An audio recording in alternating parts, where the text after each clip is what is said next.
Depois eu lançar no portal. Aí, beleza. Nós paramos nessa parte de diretiva de compilação.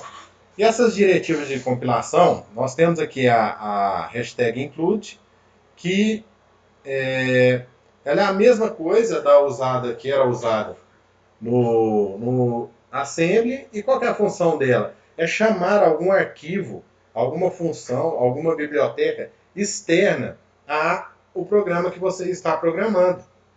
Eu estava dando um exemplo da que eu uso aqui nesse programa de Arduino, que é essa biblioteca aqui, ó, I/O Port 8-bit.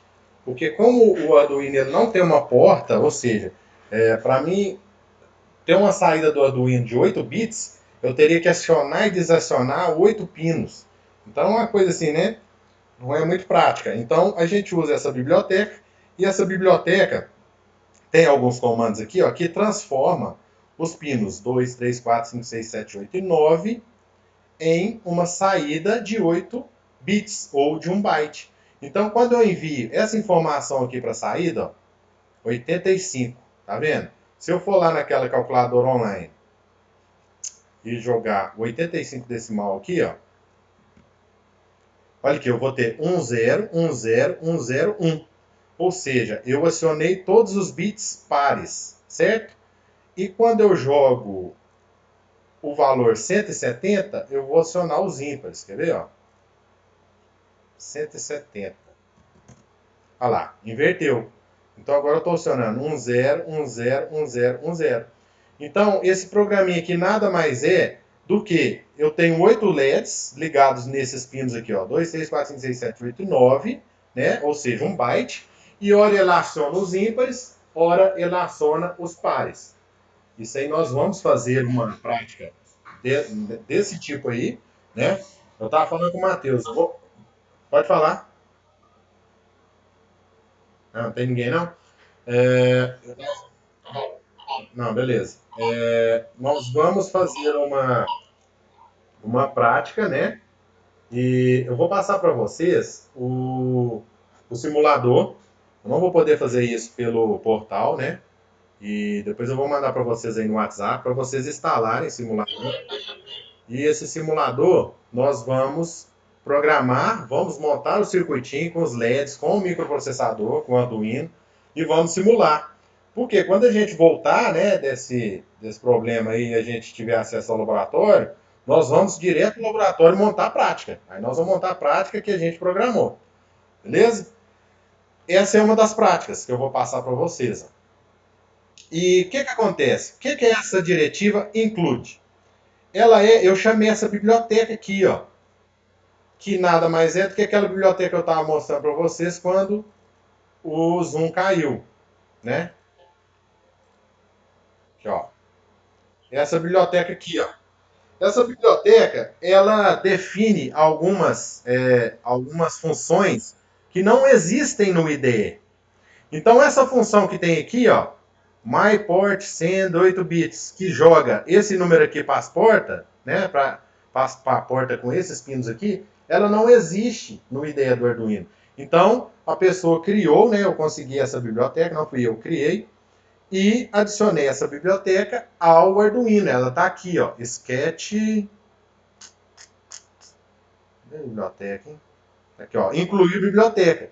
Aqui nós já temos algumas bibliotecas, ó, tá vendo? Pré-carregadas, ó. De mouse, de LCD, de teclado. Tem várias bibliotecas. Memória PROM, robô monitor, cartão SD, enfim. E aqui tá a minha, ó, que eu incluí, ó. I/O Port 8-bit. Então, quando eu incluir essa biblioteca ali, eu posso usar essas funções que ela me permite, ó. Que é enviar, né?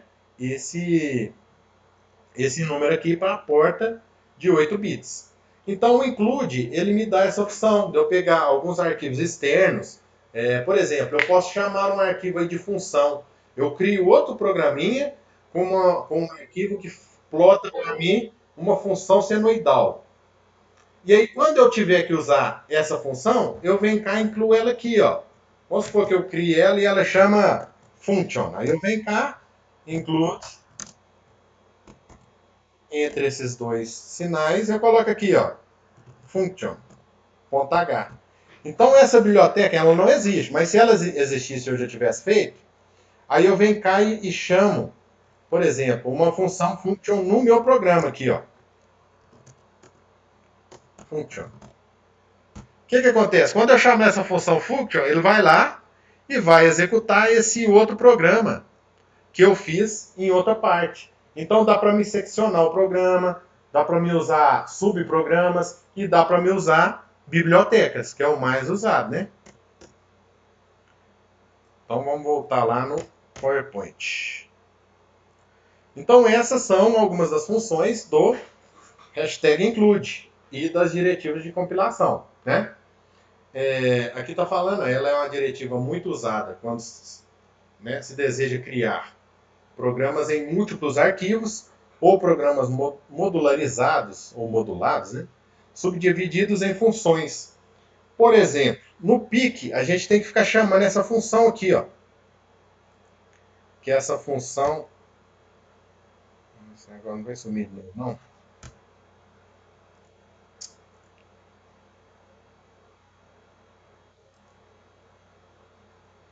Bloquear a barra. Beleza.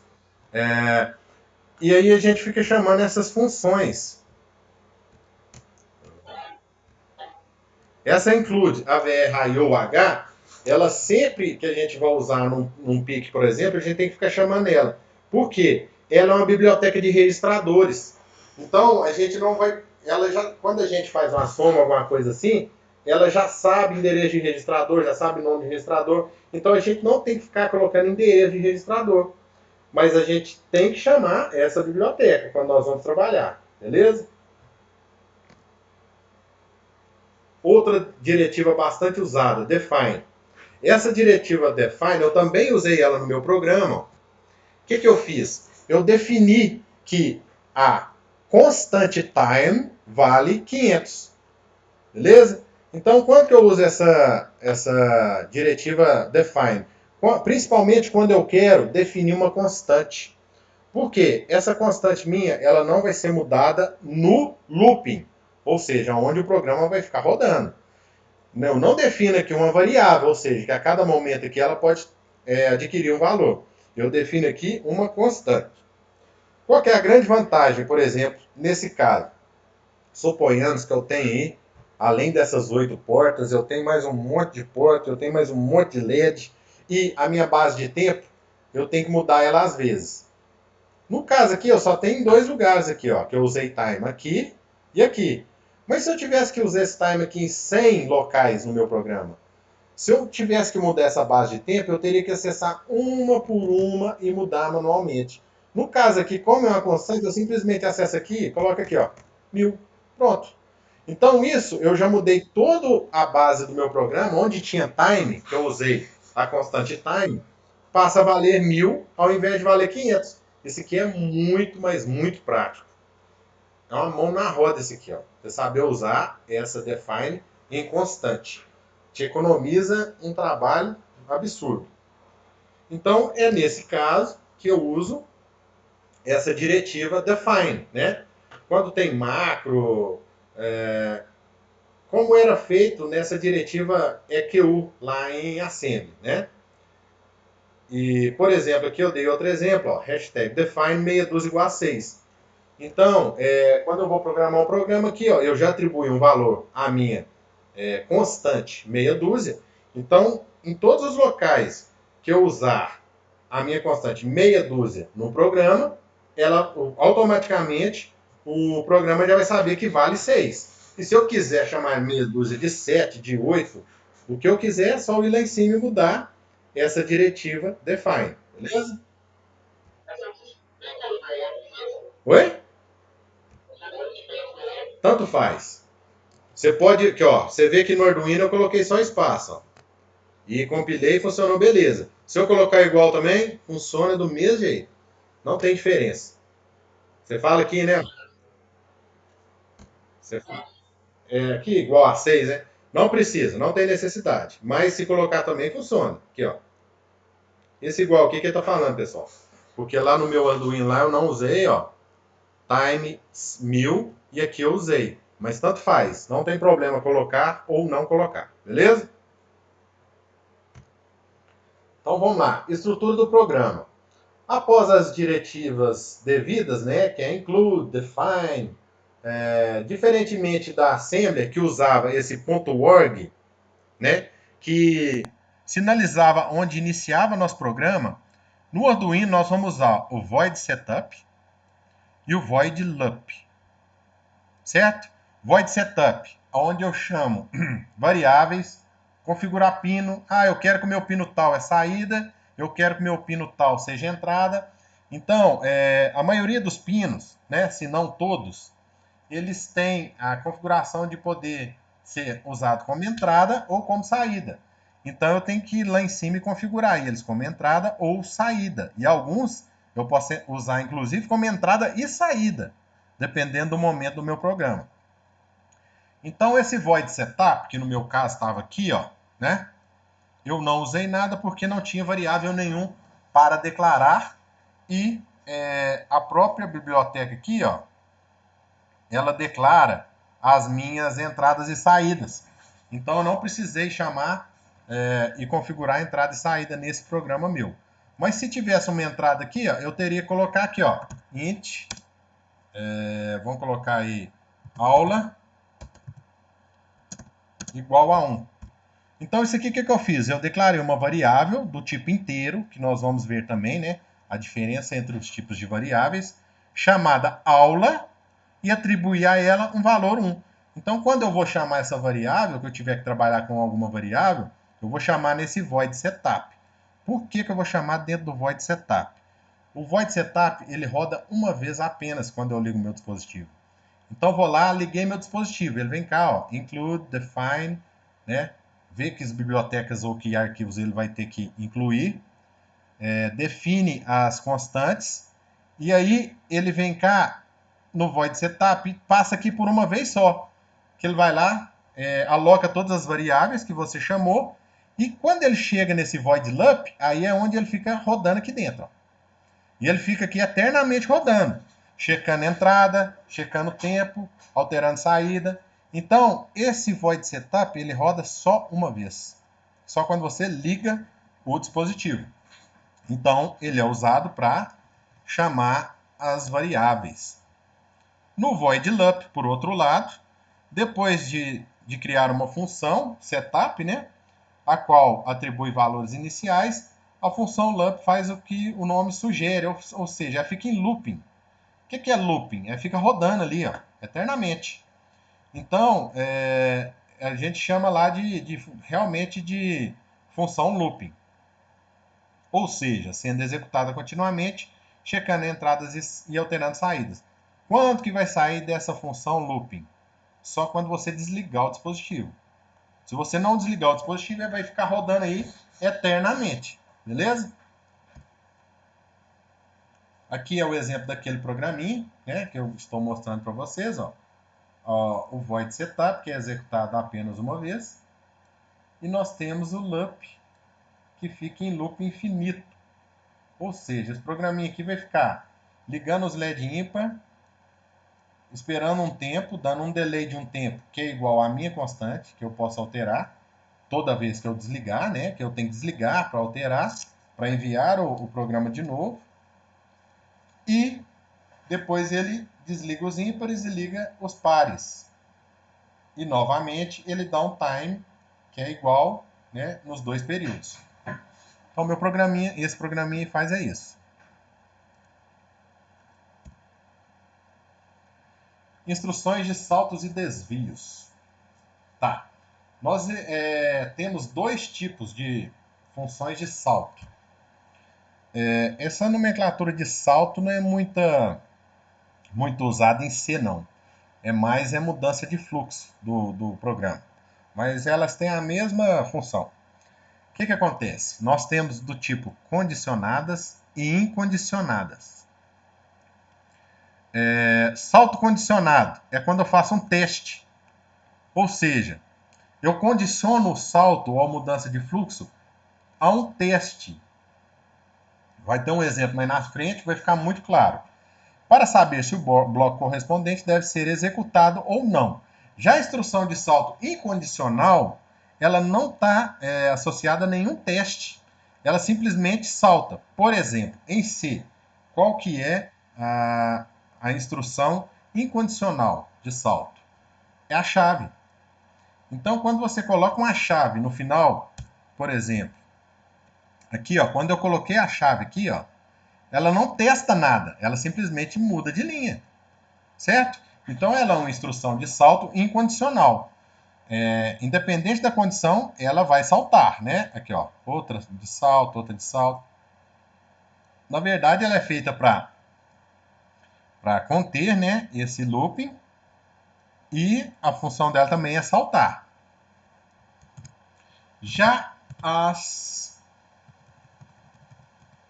condicionais é diferente. Ela condiciona o salto a um teste lógico, por exemplo. E aí nós vamos ver aqui, ó. São basicamente responsáveis pelo fluxo, pelos saltos e desvios do programa. É a mesma coisa, hein? Isso aqui, ó, desvio e salto é a mesma coisa.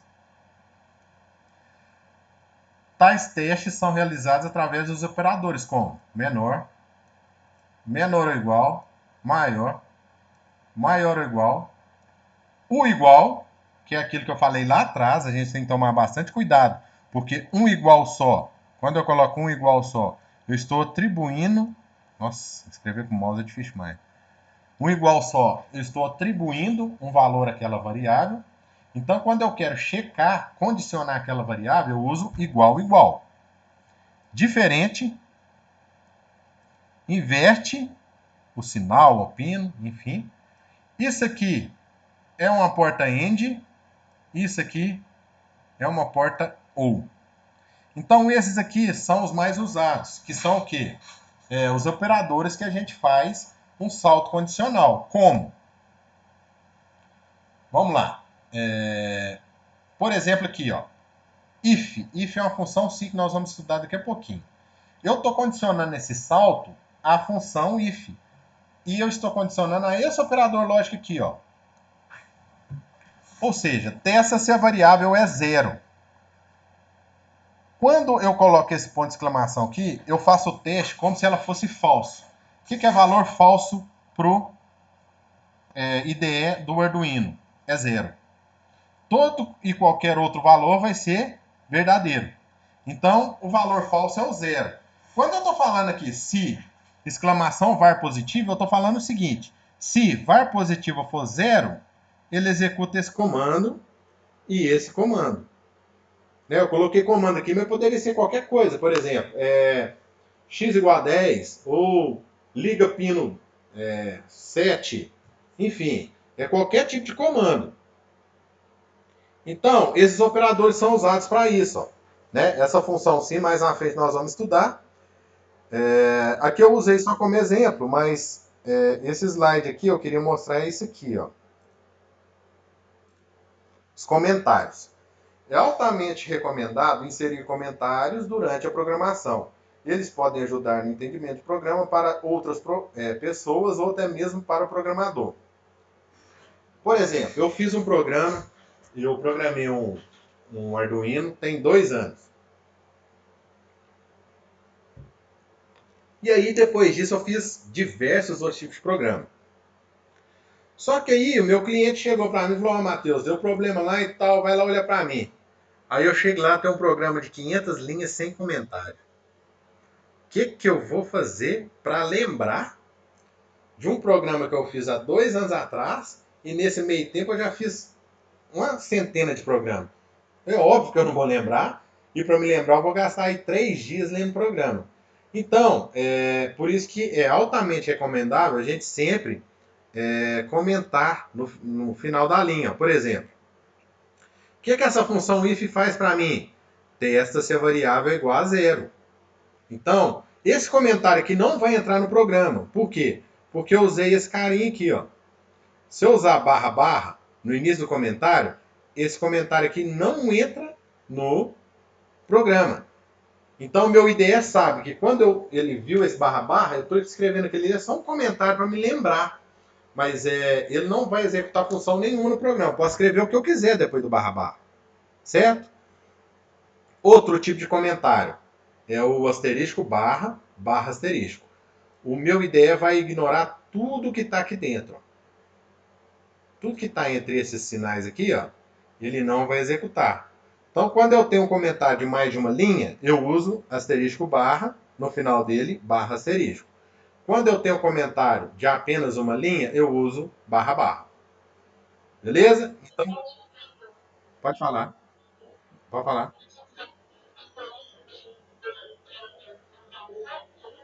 Pode também. Não tem problema. Também pode. E não é, sabe por quê? O que acontece? Até eu confundo às vezes. Se é asterisco barra ou barra asterisco. Entendeu? A gente às vezes confunde. É. Aí, o que acontece?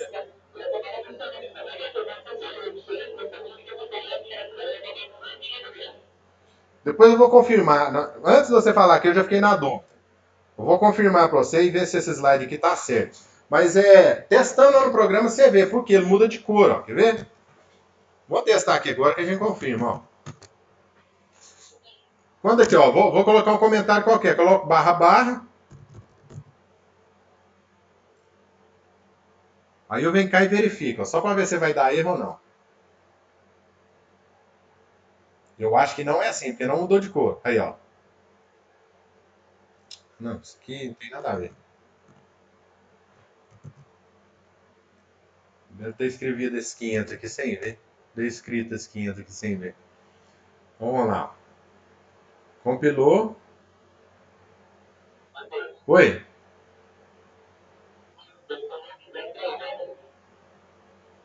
Não tá funcionando, não? Ah, tá. Beleza. Então, aqui, ó. Tô compilando aqui, ele passou. Então, realmente, esse aqui é o barra barra mesmo. Agora vamos testar o outro. É barra normal, né?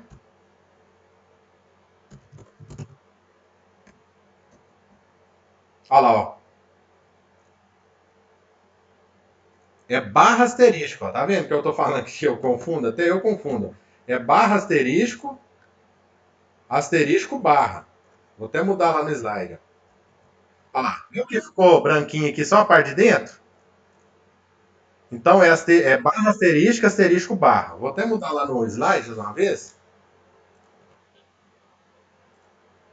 Porque aí eu já não erro de novo. Então é barra asterisco, asterisco barra. Por isso que às vezes eu prefiro, entendeu, Reis? Porque que às vezes eu prefiro usar o barra barra? Sempre eu prefiro usar o barra barra.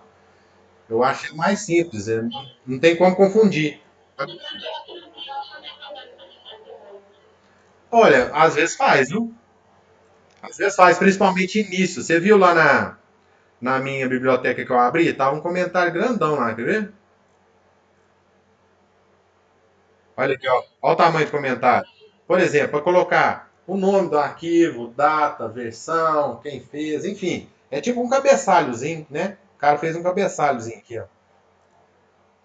Então, para ele ficar colocando barra barra, escrever, fica um negócio meio feio. Então, quando tem mais de uma linha, barra asterisco. Quando tem só uma linha, barra barra. Não pode deixar de comentar, porque se deixar de comentar, nesse programinha simples não, mas tem programa aí que você não vai lembrar de jeito nenhum. E eu vou te falar, até nesses programinhas simples dá problema. Então imagina num programa grande que você vai daqui 2 anos mexer nele. Então beleza, pessoal? É isso aqui mesmo. Ó. Barra comum, asterisco, asterisco, barra comum. Ficou entendido aqui? Então beleza. Deixa eu ver o tempo aqui. 24 minutos. Vamos lá que dá para ver mais. Aí nós chegamos aqui na instrução if, na condição if. Essa condição if, ela significa se. Se a condição for verdadeira, ela vai executar o que tiver entre a chave, né? Então aqui, ó, temos um exemplo aqui, ó. If var positiva é uma variável qualquer, né? Igual a zero, ó, cuidado, igual, porque se eu coloco aqui, ó, isso aqui é o erro mais frequente que existe. Colocar igual aqui, ó. Isso aqui depois você quebra a cabeça procurando o que seu programa está errado, E até se achar. Então, assim, ó, sempre que você for usar dentro de if, você está comparando se a variável é igual a zero. Então você tem que usar igual, igual. Tem que lembrar disso aí. Usou igual, aí ferrou. Dá problema mesmo. Então, ó, o que esse exemplo aqui está fazendo? Ele está falando que se essa variável for igual a zero, ele vai executar esses dois comandos. Beleza? E se não for igual a zero, ele só vai pular. Não vai executar nada aqui dentro. Entendido? Muito simples. Passa para outra agora. Que é o else. Enquanto o se, né, o if significa se, o else significa se não. Então é quando eu tenho dois comandos, por exemplo, aqui. Ó. Eu tenho um comando 1, que ele vai ser executado quando a variável 1 for igual a 4. Aqui, ó. E quando a variável 1 for diferente de 4, ou seja, 0, 1, menos 1, 10, 20, qualquer valor diferente de 4, ele vai executar o comando 2. Ó. Então, meu programa está vindo aqui. Ó. Aí ele vem cá e se depara com if. Né? Ele vai lá. Se variável 1 for igual a 4, faço isso. É igual a 4? Executo o comando 1. Ah, né? Não. Então, eu não executo o comando 1, pulo direto para o se não e executo o comando 2. Oi? Deve ser internet. Alguém mais está travando? É, deve ser internet. Aí, essa partezinha que você ficou na dúvida aí, depois você vê o vídeo que eu vou postar. E caso você tenha dúvida, você pode me chamar depois que a gente tirar a dúvida, beleza? Ah, então, na verdade, o else, você pode colocar, quando você coloca else, ó, você colocou um if e colocou um else. Então você vai ter só duas condições. Ou você vai executar a variável 1, ou você vai executar o comando 1, ou você vai executar o comando 2. Beleza? Aí quando eu tenho três resultados possíveis, aí eu coloco o else if. Então vai ficar assim, ó, um se variável for igual a 4, executo o comando 1. Aí eu tenho outra possível, né, variável. Então eu coloco else if variável 1 for igual a 3, executa o comando 2. Aqui, ó. Vamos fazer aqui para você entender melhor. Você entendeu? Quando eu tenho mais. Isso, exatamente. Por quê? Depois do else, eu não tenho outra condição, não. Vai executar o que está no else. Se não executou o que está no if, vai executar o que está no else. Quando eu tenho outros estados para checar, por exemplo, se a variável for igual a 1, vai executar o comando 1. Se a variável for igual a 2, vai executar o comando 2. Se ela não for nem 1 nem 2, vai executar o else. Então eu coloco if, else if e o else no final. Beleza? Todos entenderam isso aqui? Então vamos lá. Agora nós vamos por for. Vou só olhar o tempo aqui, que daqui a um tiquinho desconecta a gente. 28. Se cair aí é porque desconectou, viu, pessoal? Aí nós vamos agora para o for, que é o comando para, né? O for significa para. Então, o for, aqui, ó, vocês lembram que eu falei da questão do incremento? Lá atrás que nós vimos um i++, ele é muito usado aqui, ó. Por quê? Essa função for, aqui, ó, geralmente com um número específico de repetições. Sua sintaxe é composta por três campos. O primeiro campo corresponde aos comandos de inicialização. O que eu faço? Eu pego uma variável que eu posso chamar de i, a, b, n, o que eu quiser. E, nesse caso aqui, eu zerei ela. Então, eu peguei uma variável do tipo inteiro e zerei ela. No segundo campo, que está mais para frente aqui, ó, o que eu faço? Eu faço quantas vezes ou até quando o for vai ficar executando essa rotina A, enquanto o i for menor que 10. Então ele vai executar quando o i for 0. Aí aqui na frente vai somar, que é o terceiro campo. Ó, vai somar. Isso aqui poderia ser também i mais mais, né? O programador aqui não quis usar a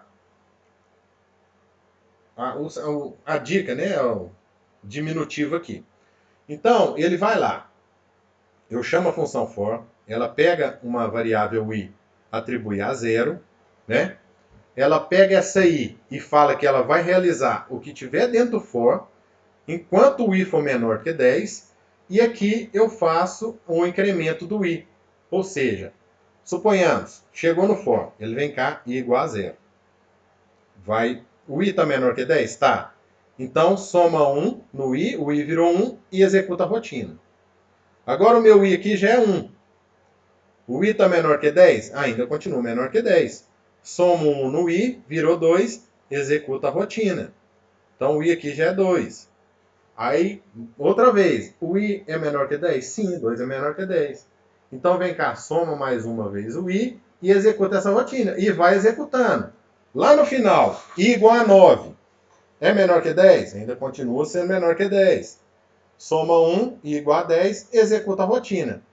I é igual a 10. I é menor que 10? Não. O que o for faz? Desvia o fluxo do programa para baixo. Ou seja, essa função for, ela é usada quando eu tenho que rodar, né, algumas instruções algumas vezes, né? Por exemplo, eu tenho que piscar um LED 10 vezes e depois eu vou acender outro LED e apagar o que estava piscando. Eu posso usar uma função for. Aqui dentro da função eu vou mandar ligar o pino, dar um delay, desligar o pino. Aí ele vai executar essa função aqui por 10 vezes, certo? Além de outras funções também. Ela também tem outras funções, mas a mais usada é essa mesmo. O while. O while ele é muito parecido com o for, né? Só que o while eu simplesmente faço um enquanto. Deixa eu ver se tem um exemplo aqui. Tem. Aqui, ó. Significa enquanto. Esse comando de controle possui apenas um parâmetro, ou seja, um campo a ser preenchido. Vamos supor, eu vou falar que ele é como se fosse um for, só que ele é um for menos, um for incompleto. Por quê? Dentro da condição dele, eu não zero variável e nem coloco quantas vezes que ele vai fazer. Mas eu consigo fazer um while virar um for, tranquilamente. Mais para frente nós vamos ver. Geralmente, esse comando é usado para executar um número de loops variáveis, né? Que não pode ser previsto no ato da programação. É muito utilizado para criar o loop infinito de um programa, assim como o void loop. No Arduino, nós temos esse void loop. Porém, no PIC, ao invés de a gente ter essa função void loop, a gente tem um main ou um while 1. Isso aqui é o seguinte, ó. Enquanto verdadeiro, executa o que tiver aqui dentro. Sempre vai ser verdadeiro isso aqui. Não vai retornar zero. Essa função não vai retornar zero. Então, isso aqui é como se a gente fizesse um void loop. O nosso programa vai ficar preso aqui, ó, para sempre. Vai ficar rodando. Que também pode ser escrito por esse cara aqui também. Quando eu uso for, coloco nada, nada e nada, os três parâmetros dele, ele também fica em loop infinito rodando aqui, ó, pelo resto da eternidade. Vamos ver exemplo de um while. Aqui, ó. Vocês lembram lá desse exemplo aqui, ó, que eu dei do for? É a mesma coisa desse while aqui, ó. Igualzinho, ó. Ele pegou uma variável int igual a 0, atribuiu ela ao valor de 0. Chamou um while, ou seja, enquanto o i for menor que 10, execute essa rotina e incremente o valor. Ou seja, esse while aqui ele tem a mesma função daquele for. Entendeu? A diferença é que nele não tem o for, vamos colocar aqui, o for é mais completo, porque no teste condicional do for, eu já chamo a variável e já incremento. No while não. No while eu não faço isso. Matheus, mas qual que é a função do while então? Por exemplo, eu posso testar um pino. Eu posso falar aqui, while pino 7 for low, ou seja, estiver em estado baixo, eu não vou fazer nada. Então, vamos supor que eu tenho um botão ligado no pino 7. Ele fica monitorando o pino 7, né? Enquanto o pino 7 for baixo, ele não vai fazer nada, e quando o pino 7 for estado alto, ele vai fazer alguma coisa. Então, cada um tem sua função, certo? Existe também uma variação desse comando, que é utilizada quando se deseja executar o laço, faltou o cedilha aqui, antes de testar, que é o do while. O que significa esse do while? Quando eu quero executar pelo menos uma vez antes de fazer o teste. Então eu tenho uma função que eu quero executar pelo menos uma vez antes de fazer o teste. Aí eu vou e chamo do. Então ele faz, que é do de fazer, e só depois ele faz o teste. Se ele passar no teste, ele faz novamente. Se não, ele faz uma vez só e acabou. Beleza, pessoal? Então, beleza. Não tô nem sabendo se vocês estão aí, tô com medo desse negócio cair. 36, já tá pra cair já. Deixa eu ver o que tá faltando aqui. Switch, break e as variáveis.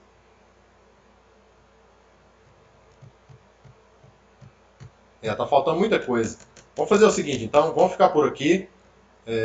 Depois a gente vê essas funções, o resto das variáveis. Já vou mandar para vocês, né, o simulador no WhatsApp, para vocês já irem instalando. E aí, depois a gente já vai começar a brincar com os programas. Programar e simular até a gente conseguir acessar o laboratório, beleza? Beleza. Pessoal, ficou alguma dúvida? Tem alguma dúvida? Ficou tudo claro? Não? Então, beleza. Caso tenha. Beleza. Depois vocês mandam um WhatsApp lá para mim, então, falando o que vocês acharam no grupo. Até os coordenadores pediram esse feedback de vocês, entendeu? O pessoal está muito preocupado com os alunos, porque é uma coisa que, assim, infelizmente, nós fomos proibidos, né? Não, beleza. Nós fomos proibidos de acessar a faculdade. Então, não é uma decisão da instituição e muito menos da gente. Para mim, dá até mais trabalho fazer a aula assim. Eu preferia estar lá com vocês. Mas aí vocês depois dão um retorno para mim, o que vocês acharam, se ficou legal, como que tá, beleza? Qualquer dúvida pode me chamar no WhatsApp, pode me mandar um e-mail, AVA, e nós estamos aí para tentar contornar esse problema. Beleza, pessoal? Então, boa noite a todos e nós vamos conversar no WhatsApp. Até mais.